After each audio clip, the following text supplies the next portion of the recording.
Welcome on in, golf fans. It's your boy, Gsluke, here with our DFS and betting preview for this week's Pebble Beach Pro-Am. Gonna get you guys ready for everything this week, including a look at my custom modeling and key stats out there for Pebble Beach golf links. We'll talk through what I'm looking through to find some of my top plays this week, and then afterwards, I'll go through some of my top pieces of exposure, including my DFS core plays, value plays to help save some salary, and some outright bets and top 5s and 10s I've placed to go out there and get your research started. So by the end, you have a good taste of what to expect from this venue, as well as a few ideas of players to go out there and target you might want to use in some of your lineups. So without further ado, let's go ahead and hop on in. But first off, a look at my modeling in my key stats this week. We only have 2 courses in play, unlike the former 3-course setup we had around the Pebble Beach Pro-Am, and no cut because it's a signature event. So a little bit of a different look at this year's event, but we got the same old Pebble Beach golf links out there for 3 of the 4 rounds, and we got an even better field this time around as well. So in terms of what we're looking for in players, it is a relatively short par 72, so your approach profile is favoring 150 yards and in. So the proximity buckets there from 125 to 150, this 50 to 125 range are going to be weighted a little bit more than what we'd usually see at tour events, but the middle tier range a little bit barren when it comes to your shots. Not a whole lot that are coming from 150 to 175, or for that matter from 175 to 200, but a lot coming from 200 to 225, which are mostly the par 3 shots that you have around Pebble Beach. So a lot of short irons heading into greens and a few difficult holes as well. And it's not just the par 3s, a few par 4s that are nearly 500 yards, in one case over 500 yards. So you usually see a scoring average of 1 to maybe 2 strokes under par, but when the wind kicks up or it gets really cool out there, sometimes this place plays over par. So it's been firm and fast in the area for the last few months, a lot of dry weather, but Saturday and Sunday look like it's going to kick up a little bit when it comes to the weather, whether it's rain or the wind there over the weekend, which could make things a little bit more difficult. So as of right now, it looks like it's going to be the tale of 2 halves when it comes to the Pebble Beach Pro-Am, but hopefully it's nothing like last year where we had to rain out an entire day. Other than approach stats, you also want to look at putting at a short track like this. POA putting would be the main stat to look at because of the green type this week. Around the greens important because of only 3,500 square foot greens, and if they don't get that weekend rain, at least for the first few days, this will certainly be the case, but with firm and fast conditions and only 3,500 square foot greens, you're going to see a lot of people missing. So around the green going to be something to consider, whether it's form or even the form heading into this event. Off the tee, a little bit more accuracy heavy as neither golf course is all that long. Spyglass Hill going to be in play for one of the first 2 days as well. Is a hair longer, just over 7,000 yards, but it's a par 72. So you don't have to be a bomber to get the job done around here. And if you take a look at some of your past champions, you'll see that that's the case. Even though Wyndham, your winner from last year, is one of the longest players that we have on tour, and because of the potential weather over the weekend, also the firm and fast greens that we've been hearing about, I'm looking at some bogey avoidance as well. Your comp courses are 3 signature events from last year. At least the top 2 signature, last one was a playoff event over there with the Fedex St. Jude. So you're getting an extremely strong field strength, just like you're going to get this week in a bunch of short positional golf courses. So the agronomy, a little bit different out there from golf course to golf course. None of those really have those same POA greens, but the same kind of shots that you see around this golf course. A lot of emphasis in terms of your driving accuracy, and then with your iron play from 150 yards and in. And if you take a look at some of the leaderboards in these strong field events last year, it's the same kind of positional guys that were finishing in the top 5, top 10. I mean, you still had Scottie, who won 2 out of the 3. You had your guys like Cantlay, your studs like Xander that were showing up as well. But the guys that you wouldn't expect to see in that kind of a field top 5 were all the same kind of positional players, which is kind of what we're looking for at this event, right? We want guys that don't have to hit the ball an absolute mile, and that more so get it done with their precision. So you'll see that reflected out there in my modeling, and that's pretty much what Bet the Number is doing as well. A little bit of differences over there on their side, but it's a lot of the shorter proximity buckets that they're weighing a lot, some POA putting, and they're expecting some more difficult conditions this year as well. So of course, guys, to make your own model for this week, make sure to check out the Bet the Number site. Code Gsluke will give you a discount off any membership there. And then over there on my Patreon page, which you can also find in the description of the video. You guys can join my Patreon and see all of my custom model weights. So if you're looking to replicate that over there on Bet the Number, you guys can take my exact model weightings and plug them in over there on that site and be good to go over there for that week. But now that we know what we're looking for out there in players, let's turn that into a little bit of exposure and go through our top plays over here for the Pebble Beach Pro-Am. Our first core play this week is going to be Scottie Scheffler at $11,900, and I've made a huge change in my process over the last year. I pretty much play Scottie every time he plays. Back in the day, I used to fade him, kind of hope that he'd go out there, finish 5th, 6th, something like that. But over the last year, when I've been playing Scottie Scheffler more, I've noticed I've had a much better ROI when he's been playing. So, getting over the field isn't always that difficult to do. He'll usually come in about 20-30% owned, and here in 2025, I am not going to abandon that strategy.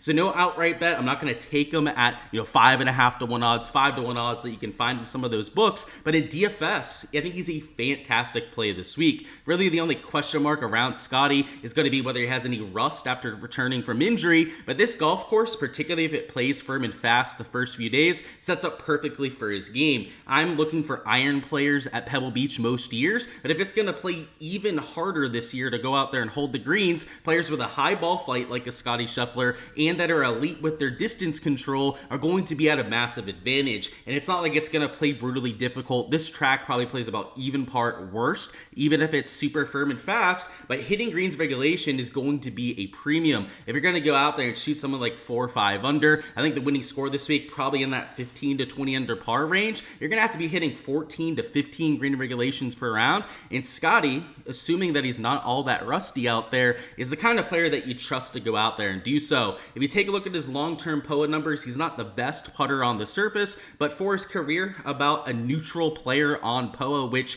believe it or not, is an advantage over most other surfaces out there. And if you take a look at the last 24 rounds, so how he was playing towards the end of 2024, I mean, it was positive across all 4 stat categories. Probably didn't have to tell you that with Scottie, but carrying his game in both ball striking categories, about just over 0.7 strokes per round off the tee, just under 0.9 shots gained approach per round. And even if we take a look at the last few starts of 2024, he's gaining over a stroke per round on approach, and the off the tee play is still there as well. So really, the one thing you're asking yourself if you're using him in lineups this week is if you're okay taking somebody who's 30% plus owned and is going to cost you $12,000. If you're okay with both those things, you're also not a huge worrier about that injury over the last month or so, then you're probably going out there and using them in a good bit of lineups. So that's where I find myself personally on a Scottie Scheffler. Again, I had that resolution towards the beginning of 2024 to go out there and play more Scottie Scheffler, and this year it's still going to be a part of my process. It suited me quite well over the last year or so, and really I think if there's a spot to go out there and fade Scottie, it's oftentimes for showdown, where you need to have the absolute nuts to go out there and take it down. It's not like he doesn't have his fair share of spike performances. It's just that he's not the best putter, doesn't always shoot -7, -8 when he has a good day. So that's really what I've been doing out there with my exposure. Play him for main slate, get that consistency over the 4 rounds, and then from round to round, try and find other guys to have those spike performances for me. So for the outright card this week, if he goes out there and wins, I'm going to be pretty thrilled over there from the DFS perspective, but it is going to swale some of the other outrights here. So what I'm doing is I'm going a little bit lighter on the outright card this week and more so peppering some of those top 5s and top 10s. So I'll also mention some of those outright numbers that I'm looking for. Hard Rock Bet, by the way, does not have their board posted yet, so these are going to be numbers that I'm looking for out there in players. But yeah, Scottie Scheffler, I'm going to keep off of that portion of it because just the numbers are too low out there for my liking. Next up, though, we got Justin Thomas, who is going to be a core play this week, but is our first outright splurge of the week. So he's 16 to 1 to go out there and win on a lot of books. If I can get him at that same number, I'm going to be a buyer for this week. And where a lot of my exposure is going to be is on this top 5 number at plus 350. And what I like about Justin Thomas comes down to the iron play. Scottie Scheffler, one of the premier iron players that we have out there, but lately, JT's been even better when we look at the iron play. He's gaining over 1.1 shots gained per round over there with his approach play, gaining off the tee, and then the huge X factor for him, the reason why he's getting into contention almost every time he plays, is not even gaining a bunch out there on the greens, but you can see he's into the positive over those last 12 rounds. You go to the last 24 rounds, he does sneak into the negative over there with the putter, but still gaining over a stroke per round out there with the irons. And on POA, you can see that for his career, he's a slight gainer on this surface, which is over a third of a stroke better per round compared to his 24 round baseline. And if he ball strikes it like he has, gaining both off the tee and on approach, I think the small greens only favors Justin Thomas and his perfect short game, maybe the best short game player that we have in all the tour. Iron play has been there, so he can hit some of those small greens. Also has the kind of ball flight that you need to hit a firm and fast surface. $9,800. I really have no question marks about him this week. I think he'll be popular. I think that's maybe the one downside to taking any of these core plays up top. Same thing with Scottie. He's going to carry some ownership over there in contest, but I'm not that worried about the game theory component when it comes to my 9 and 10K plays. We have plenty of other spots to go out there and differentiate, and as the long-term saying goes, it's not who you play, it's how you play them over there in your DFS lineup. So even if you had a Scottie Scheffler JT start, it'd be pretty expensive to go with those two, but let's say you could make it work with the salary down low. You start with those two up top, you're still going to have 4 spots to go out there and differentiate. So it wouldn't be the worst start, even starting with 2 chalky pieces like that. You're getting 2 inform iron players, gaining over a stroke per round.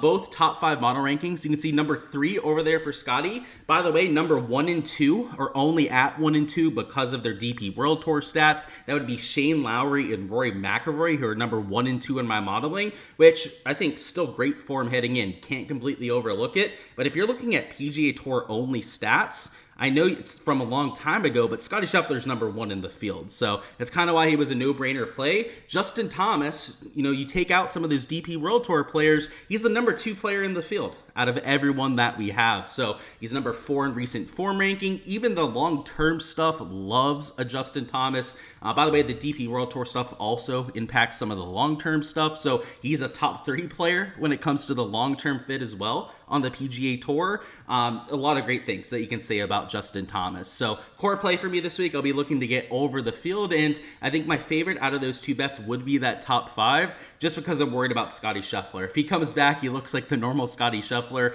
He could be unbeatable like he's been at times, so that's why I'm going a little bit heavier on these top 5, top 10 bets. Next up, we got ourselves Keegan Bradley as our last core play for this week. Still some values that we're going to go over afterwards, but it's crazy to say that Keegan would be a core play in a signature event like this, but he's been playing that good of golf. It's been consistent. He's been pretty much top 25 after top 25, and if you take a look at the form and how he's doing it over the last 24 rounds, it's not just what he's done over the last few months, it's how he's getting it done. He's into the positive across all 4 stat categories. The biggest gain, of course, being on approach, where he's gaining about a half a stroke per round. You zoom in over the last 12, and it's eerily similar. He's in positive out of 3 of the 4 categories, only slightly negative over there around the green, which a lot of that just comes down to noise, 1 or 2 bad events that really throw you off there. But the ball striking has been excellent, gaining over 1.1 shots gained per round. And then over here with the putter, he's also been into the positive. And kind of like Justin Thomas, it's not an overly impressive profile on POA, but if you take a look at the last year or so for Keegan Bradley, he's had a few events on POA where he's gained over 3 strokes to the field. Now, he's had a few where he's lost 2 or 3 strokes to the field as well, but I'm okay with a volatile putter. I'm okay with somebody that has a wide range of outcomes there when the ball striking in the tee to green play has been so stout lately, and I don't think he's going to garner all that ownership. He's actually number 24 in my modeling, so it's not like he's the quote-unquote best play at this event, but Keegan Bradley's a proven dog, a proven winner, and you play him at events at this point where you don't have to be an absolute bomber off the tee, right? He doesn't have the highest swing speed of anyone out there. At a Torrey Pines, he had a pretty good go last week, but it's not my favorite course fit for him when he's matched up against some of those stallions that hit the ball an absolute country mile. I really like him at courses where it's about that precision, where you get rewarded for being accurate both off the tee and into greens, and that's what he's been doing over these last 2-3 months. He's been one of the best tee to green players that we've had in the field, and now we're getting him at 50-1 to win, which I thought was insane with how he's been playing lately. You're talking about somebody who, if he gets into contention, I am not worried about choking. There are plenty of other guys that might be better players than Keegan Bradley, but you get him into contention with a lot of those guys, and I'd rather have Keegan Bradley there on a Sunday sweat. So I like him there at 50 to 1, but this top 5 at plus 900, the top 10 at plus 400, just like that Justin Thomas bet, are probably my favorite pieces of exposure over here with Keegan, just because he has that ability, even if he doesn't win, to still hold on to that position. So it's a limited field event, right? Only 80 players to work with, which makes finishing top 5, top 10 a little bit more feasible for this sort of player. But in DFS, where this early on a Monday, we really don't have a good gauge on what the ownership's going to be, but I imagine that with guys like Zalatoris around him, last year's champion Wyndham Clark, they're $100 more expensive, that he might be 10% or lower ownership over there in GPPs, maybe close to like 12, 13% ownership if people are starting to, latch on to that form. That's totally fine. Use them in 25% of lineups, and that's leverage to the field. If not, get a little bit more aggressive like I probably will, and play them in closer to a third of my lineups and truly get over the field there with 2.5, 3x leverage. So that's what I'm looking for in a play down here in the 8K range, is that top 5, top 3 equity. Guys that, when they actually have their best stuff, aren't afraid of going out there and backing down. They're going to step up to that competition. They're going to go out there and only improve with that kind of pressure. Keegan Bradley is exactly that sort of guy. So I prefer him at these more positional golf courses. Hasn't played a bunch around the Pebble Beach Pro-Am, which I guess would be a slight red flag. But last year, in his first start here for quite some time, did have that T11 finish. And it's worth noting that JT also doesn't have that much course history, but did T6 finish last year. And the same thing with Scottie Scheffler. So these guys that we're playing don't always show up to the Pebble Beach Pro-Am. A lot of times because of scheduling, they'd rather play the Genesis. They'd rather play some of these other events sandwiched around it. For JT, a lot of times that was the Amex. Maybe it's a good thing to get them at this sort of golf course, particularly if it's firm and fast, because I think it's such a good course fit for these top 3 players.